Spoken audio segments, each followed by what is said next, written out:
হাই বন্ধুসকল, আজি এটা ধুনীয়া ব্লগ বনাব গৈ আছোঁ, যিটো ব্লগ আপোনালোকে চাই নিশ্চয় ভাল পাব। মোৰ বিশ্বাস ব্লগটো চাই খুবেই ভাল পাব। আৰু ক'ত গৈ আছোঁ, কিয় গৈ আছোঁ, কাক লৈ ব্লগ বনাই আছোঁ, কৈ আছোঁ। সম্পূৰ্ণ ভিডিঅ'টো স্কিপ নকৰাকৈ চাই গৈ আছোঁ এজন বিশেষ ব্যক্তিৰ কাষলৈ। নাম নকওঁ, গৈ পোৱাৰ পাছত আপোনালোকে গম পাব।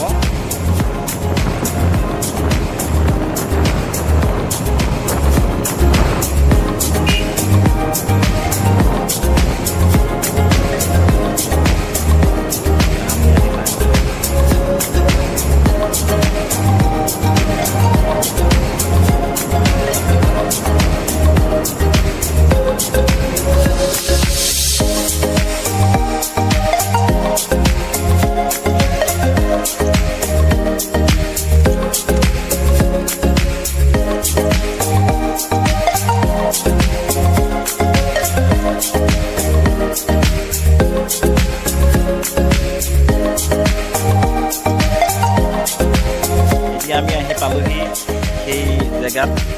মই যিখন জেগালৈ আপোনাক লৈ আহিব বিচাৰিছিলোঁ সেইখন জেগা আহি পালোহি। আৰু তেখেতৰ লগত আমি চিনাকি কৰি দিম। তেখেত এতিয়া কৰ্মত ব্যস্ত হৈ আছে। বিভিন্ন কাৰুকাৰ্য আপোনালোকে দেখিলে নিশ্চয় গম পাব। খালি ব্যস্ত আৰু ব্যস্ততাৰ মাজতে সময়বোৰ পাৰ কৰি আছে। আৰু তেওঁৰ লগতে এজন সহায়কো তেওঁ লৈ পেলাই কাম কৰি আছে। ইতিমধ্যে কাম চলি আছে, ৰাতিপুৱাৰ পৰাই কাম চলি আছে, আপোনালোকে দেখিছে। আৰু সুন্দৰভাৱে খালি কামতেই ব্যস্ত। এয়া আমি এতিয়া অঞ্জন বৰাৰ লগত কথা পাতিম। কওকচোন, আপুনি এইটো কেনেভাৱে চিন্তা ধাৰণা কৰি আৰু ক'লৈ কেনেকৈ কি বনাই আছে? এই দুৰ্গা পূজা ভাগ হ'ব আমাৰ ৰণথলী বুলি কয়। দুগদুগী যিটো আমাৰ অসমীয়া গহনাৰ উদ্যোগ, দুগদুগী উদ্যোগৰ ফালৰ পৰা দুৰ্গা পূজা পাতিছে। তালৈকে নিয়া হ'ব। সেইটো আপোনাৰ 40 ফুট বা 25 ফুট টোটেল গেটটো। 40 ফুট বহল, 25 ফুট ওখ। আৰু তেখেতে নিজাববীয়াকৈ পূজাখন পাতিছে অকলশৰে এজন মানুহে। তেখেতৰ পূজাখন যতদূৰ সম্ভৱ বহুত ভাল হ'ব। সকলো আহিব চাবলৈ পূজা। আৰু মইনো কেনেকুৱা গেট বনাইছোঁ চাবহি পূজাত। গোটেই ভিতৰখন আমি টিচু পেপাৰ যোগেদি কাম কৰিম। টিচু পেপাৰ লগাই হ'ব ভিতৰত। কোনো কাপোৰৰ কোনো ব্যৱহাৰ নাই ইয়াত দুৰ্গা পূজাত। Tissue paper, thermocol, colour. হয়, আপুনি এতিয়া কি বনাই আছে ইয়াতে? ইয়াতে বনালোঁ, শিৱ বনালোঁ। আপোনালোকে দেখিছে পাছফালে এজন ধুনীয়া মন্দিৰ। তাৰপিছতে লিংক বনাই হ'ব। এতিয়া বনাই আছোঁ দুৰ্গা মুখখন।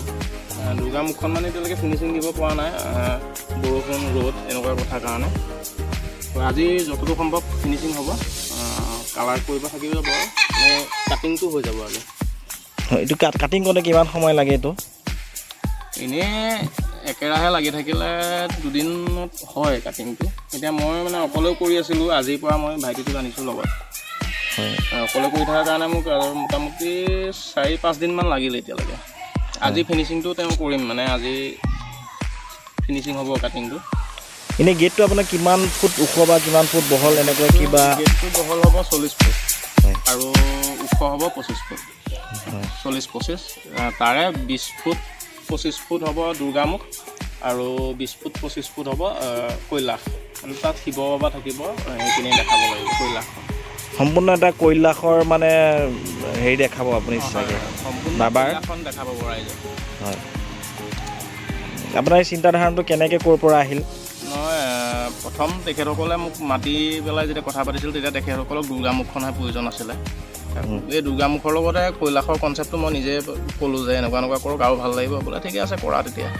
তো তেনেকৈ ভাবি পেলাই কৰিছোঁ। গোটেই কনচেপ্টটো ধৰি লওক নিজা বুলি ক'লেও ভুল নহয় আৰু। আপুনি এতিয়া বৰ্তমান কি বনাই আছে? দুৰ্গা মানে মুখা এখন বনাই আছে। আপোনাৰ কনচেপ্টটো কেনেকুৱা হ'ব বাৰু? আপোনাৰ মুখাখন থাকিব মূল গেটত। হয়। ইয়াৰ তলতে মানুহ যাব পৰা এটা সুবিধা লাগিব। হয়। মুখখন ওপৰত থাকিব, মানুহ তলদি অহা যোৱা কৰিব। কাষতে আপোনাৰ থাকিব কৈলাশত থাকিব শিৱ।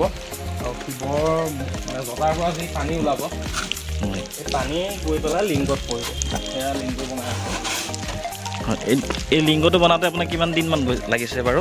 এদিন লাগিছে। খুব ধুনীয়া এটা লিংগ বনাইছে, আপোনালোকে দেখিছে। আৰু লিংগটোৰ ওপৰত ইয়াত তেওঁ সম্পূৰ্ণভাৱে চিমেণ্ট দি নিৰ্মাণ কৰিছে। আৰু দেখাই যাম আপোনালোকক, চাই দেখিব। হয় বন্ধুসকল, প্ৰথমবাৰৰ বাবে এটা ব্লগ বনাইছোঁ মোৰ বন্ধু অঞ্জনক লৈ।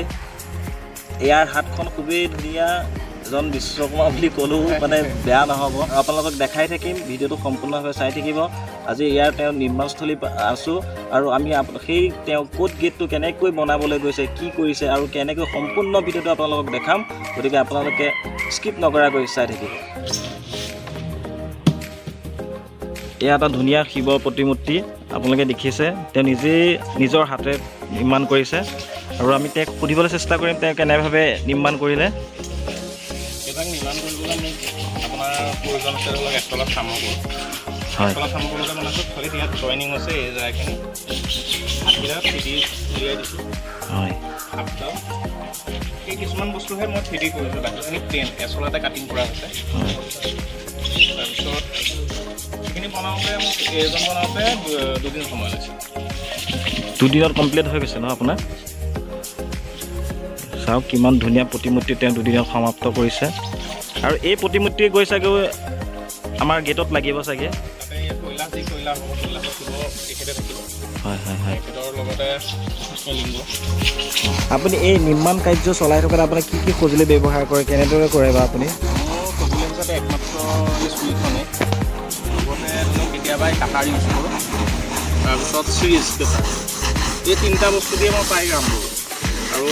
আৰু এটা বস্তু আছে, সেইটো হ'ল তাঁতাল বুলি কয়, যিটো আমাৰ কাৰেণ্টত ব্যৱহাৰ কৰা হয় কাম কৰোঁতে। সেই তাঁতালটো দিয়ে মই কাটিংবিলাক কৰোঁ, ফুলৰ কাটিং বা কিবা ডিজাইনিং কৰিবলগীয়া হ'লে সেইটো দিয়ে তাঁতালটো দি ইউজ কৰোঁ। এনেই মই এইখন চুৰিয়ে আজি প্ৰায় 8-9 বছৰ কাম কৰিছোঁ। মই কাম কৰা প্ৰায় 10 বছৰ হৈছে সামগ্ৰীৰ কাম। 10 বছৰৰ সময়খিনি মই এই চুৰিখন যেতিয়াৰ পৰা কাম কৰিছোঁ তেতিয়াৰ পৰা এইখন চুৰি ব্যৱহাৰ কৰিছোঁ। নমস্কাৰ বন্ধুসকল, ভিডিঅ'টো আজিলৈ ইমানতে সামৰিছোঁ। ইয়াৰ পাছৰ ভিডিঅ' অতি সোনকালে আপোনালোকৰ কাষলৈ লৈ আহিম। আজিৰ ভিডিঅ'টো চাই যদি আপোনালোকে ভাল পালে লাইক, কমেণ্ট আৰু শ্বেয়াৰ কৰি দিব। ধন্যবাদ।